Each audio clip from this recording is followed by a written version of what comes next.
Hi, my name's Kevin. I'm from Wertz Power Equipment, and I'm here today to discuss the effects of ethanol in gasoline.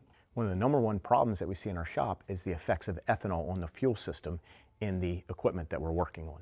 So most pump gas is called E10, and it has 10% ethanol in the fuel, and that 10% ethanol can be very detrimental to your small engines on your outdoor power equipment. Let me show you an example of a carburetor that was corroded from the ethanol in gasoline. This was on a snowblower and it sat for about 2 years, and now that's what it looks like. In this test tube, you can actually see that we can test for the content of ethanol in gasoline.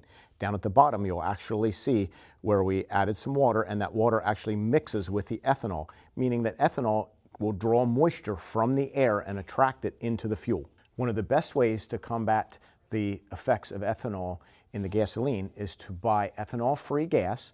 One of the ways is to buy canned fuel like this right here, or go to your pumping station that offers ethanol-free gas. It's usually a red handle at the pump. If you're in an area that doesn't offer ethanol-free gas, then you buy your ethanol gas and you want to put an additive in that will actually treat for the ethanol. This product right here is one of the best that we found. It's called Ethanol Shield, and this does several things to help treat the gas.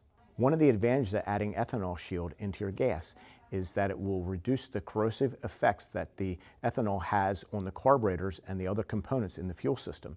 It also has a rubber conditioner, which will help to keep all your fuel lines and rubber components soft and working properly.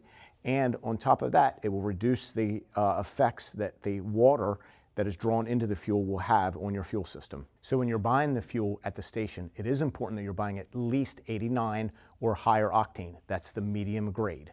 Some of the things you can do to reduce the effects of ethanol in your gas is to make sure that you're using fresh gas that's not been sitting around for more than a few months, and make sure you're storing it into a sealed can.